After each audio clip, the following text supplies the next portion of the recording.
Flávio Bolsonaro entrou ao vivo com o microfone aberto, câmera ligada e a convicção de quem acredita estar vencendo uma guerra que ainda nem começou de verdade. A transmissão foi ao ar. A base recebeu. O sobrenome foi invocado mais uma vez como escudo e como lança. E por alguns minutos, pareceu que o jogo estava dominado. Só que enquanto Flávio falava para os seus, do outro lado da internet, algo que ele claramente não havia calculado estava se construindo em tempo real. E quando os números chegaram, não havia forma de reinterpretar o que eles estavam dizendo. Esses números explicam mais sobre o verdadeiro estado da campanha de Flávio Bolsonaro do que qualquer movimentação de partido ou discurso de palco que você viu nas últimas semanas. Na mesma noite de quinta-feira, no mesmo horário, duas transmissões foram ao ar ao mesmo tempo. De um lado, Flávio Bolsonaro, herdeiro do maior nome da direita brasileira recente, apoiado pelo partido com a maior estrutura financeira registrada para a disputa de 2026, com uma base fiel, mobilizada e de longa data. Do outro, o presidente Lula, numa entrevista ao canal Inteligência Limitada, conduzida pelo apresentador Vilela, num formato jovem, descontraído, sem palanque, sem estrutura partidária, sem a máquina eleitoral ligada. Quando os números foram apurados, Lula acumulou mais de 55 mil visualizações. Flávio Bolsonaro chegou a 174 mil. Flávio teve mais visualizações. Então, onde está a derrota? A derrota está exatamente nessa proporção. E ela é muito mais profunda do que parece à primeira vista. Pensa bem no que esse placar representa. Flávio carrega o sobrenome mais reconhecido da direita nacional. Tem por trás o PL, o partido com o maior volume de recursos disponíveis para a campanha presidencial de 2026. Mais de 800 milhões de reais em caixa, número público e registrado. Tem uma militância organizada que responde a convocações com velocidade. E mesmo com tudo isso funcionando a seu favor, ele alcançou pouco mais de 3 vezes a audiência de um presidente que apareceu num canal independente do YouTube, sem nenhuma estrutura de campanha por trás. Isso não é vitória. É sinal de alarme. Porque o que esse placar revela não é só uma questão de audiência numa noite de quinta-feira. É a evidência de que Flávio Bolsonaro perdeu algo que dinheiro de partido não compra de volta: a capacidade de dominar a narrativa digital, a força de pautar a conversa, de fazer o outro lado reagir em vez de agir. Naquela noite, quem deu o tom foi Lula. Quem ficou na sombra foi o candidato com o sobrenome mais famoso da direita brasileira. E o pior é que não parou aí. Porque no encerramento da mesma transmissão, Flávio Bolsonaro anunciou o lançamento de uma vaquinha de financiamento de campanha. Vaquinhas são parte do ambiente político digital. Isso em si não seria problema. O problema é o contexto em que esse anúncio foi feito. O PL tem mais de 800 milhões de reais disponíveis para a campanha presidencial de 2026. Esse dado é público, auditável, verificável. Então, qual é a lógica de um candidato sustentado por um partido com esse volume de recursos pedir dinheiro da própria base nas redes sociais? E tem um detalhe que não passou despercebido. A vaquinha de Flávio não exibe publicamente quanto está sendo arrecadado. Diferente de ferramentas de financiamento coletivo, certificadas pelo Tribunal Superior Eleitoral, onde qualquer pessoa pode acompanhar o nome dos doadores e o valor total captado, a ferramenta utilizada por Flávio opera sem transparência para o público. Você doa, mas não sabe quanto ele já recebeu. As redes lembraram imediatamente do escândalo da rachadinha. O Ministério Público do Rio de Janeiro investigou Flávio Bolsonaro por suposto desvio de salários de assessores parlamentares durante o período em que ele era deputado estadual. O caso nunca foi encerrado de forma que satisfizesse a opinião pública. E agora o mesmo político aparece pedindo contribuições financeiras de forma opaca, sem transparência, para uma campanha que já conta com centenas de milhões de reais por trás. O público percebeu. As redes reagiram. e a expressão que nenhum marqueteiro conseguiria remover do ar começou a circular com velocidade própria. Mas enquanto Flávio afundava na própria contradição, do outro lado algo completamente diferente estava sendo construído. E o tamanho do que estava sendo assinado vai te mostrar por que a distância entre os dois candidatos não é só digital. No mesmo período, Lula recebia o presidente da Coreia do Sul no Brasil e fechava acordos que podem mudar o posicionamento do país na economia global das próximas décadas. Preciso ser preciso aqui. Não existe um único contrato assinado com o valor de R$ 1 trilhão numa só página. O que existe é um conjunto de acordos já formalizados, negociações em andamento e projeções estratégicas de investimento que, somadas ao longo dos próximos anos, têm potencial de impacto nessa escala. Isso é diferente de exagero. É política econômica de longo prazo e precisa ser lida dessa forma. O primeiro movimento concreto. O Brasil abriu o mercado de exportação de carne para a Coreia do Sul. A Coreia é uma das economias mais ricas da Ásia, com cultura alimentar que consome carne em volume expressivo e, historicamente, comprava de fornecedores asiáticos. Agora, vai comprar do Brasil. Isso representa contratos bilionários para o agronegócio, geração de empregos e fortalecimento direto da balança comercial. O segundo ponto, está em negociação um acordo de livre comércio entre Brasil e Coreia do Sul, que permitiria ao Brasil exportar bens industrializados para um mercado de alto poder aquisitivo e receber tecnologia de ponta em troca. Mas o terceiro ponto é onde a história fica realmente grande. Lula quer transformar o Brasil num polo de produção de chips e semicondutores. A estratégia passa por usar os minerais raros que o Brasil tem em abundância, processá-los com tecnologia de empresas sul-coreanas como a Samsung, uma das maiores produtoras de memória para a inteligência artificial do mundo, e integrar nesse processo a capacidade de extração e refinamento que a China já possui. O Brasil tem a matéria-prima, a Coreia tem a tecnologia de processamento, e Lula está tentando juntar essas peças num único projeto industrial para o país. Não é detalhe. Quando a China anunciou avanços na produção das máquinas que fabricam chips, as ações da Nvidia despencaram e mais de US$ 1 trilhão saíram da bolsa americana em poucas horas. O mundo inteiro está entendendo que quem controlar a produção de semicondutores vai controlar a próxima era da tecnologia global. E o Brasil tem o que todos precisam.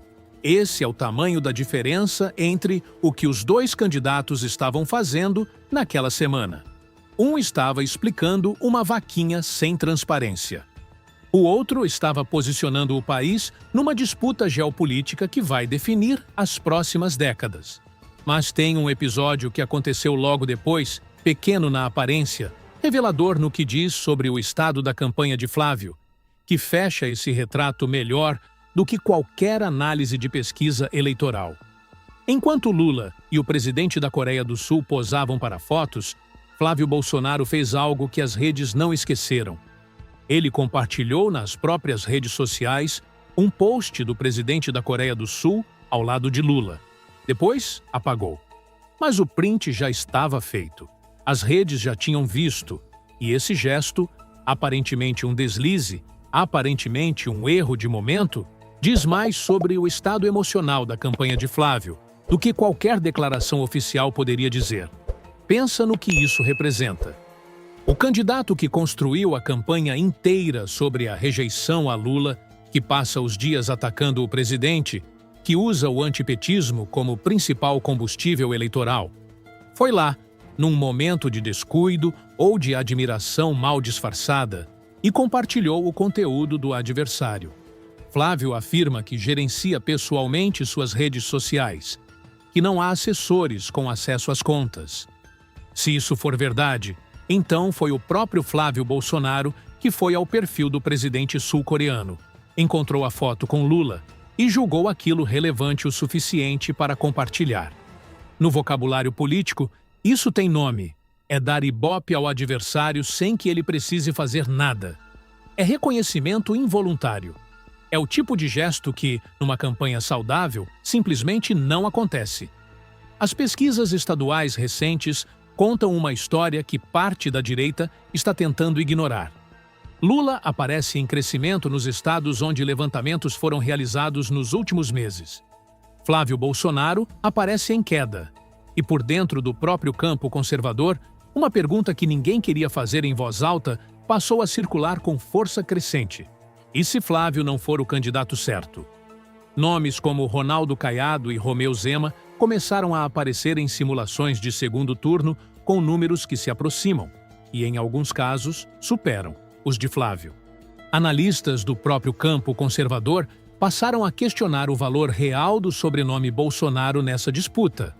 A conclusão que vai se consolidando é incômoda para a família. O sobrenome não está atraindo mais votos do que qualquer outro candidato competitivo de direita conseguiria atrair.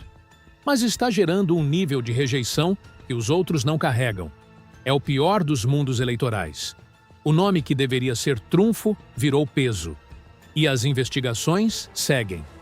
O Ministério Público e a Polícia Federal mantêm apurações que envolvem aliados históricos próximos a Flávio. Um por um, os que estavam ao redor foram alcançados. E o que circula nos bastidores de Brasília, entre quem acompanha os processos de perto, é que o cerco avança, dentro dos limites e garantias que o Estado de Direito exige, mas avança. Quando você junta derrota de audiência, contradição financeira, queda nas pesquisas, questionamento dentro da própria direita e pressão judicial que não recua, não está mais diante de uma crise de campanha pontual. Está diante de um colapso sem saída clara à vista. Mas há uma leitura que vai além de Flávio, que vai além dessa eleição, e que precisa ser dita com clareza. A queda de Flávio Bolsonaro não é apenas a história de um candidato que está indo mal.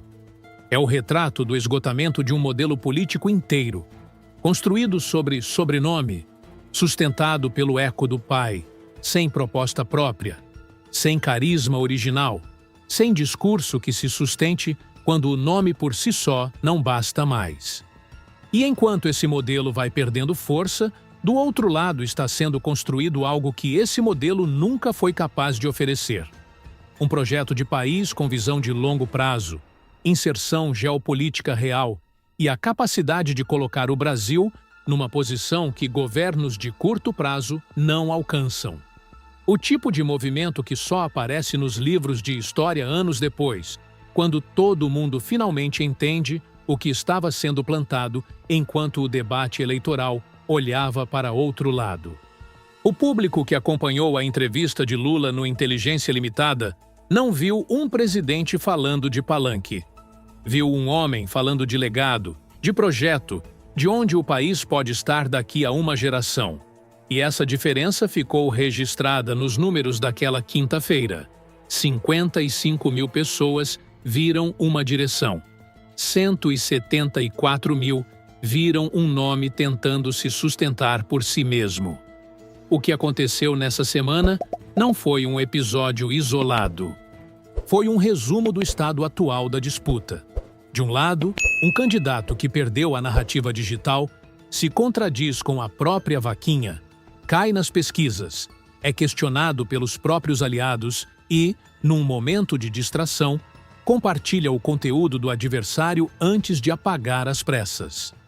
Do outro, um presidente que fecha acordos com potências asiáticas posiciona o Brasil numa rota de industrialização tecnológica e aparece numa entrevista descontraída, mostrando humanidade suficiente para vencer, em audiência, um candidato com todo o aparato do maior partido do país.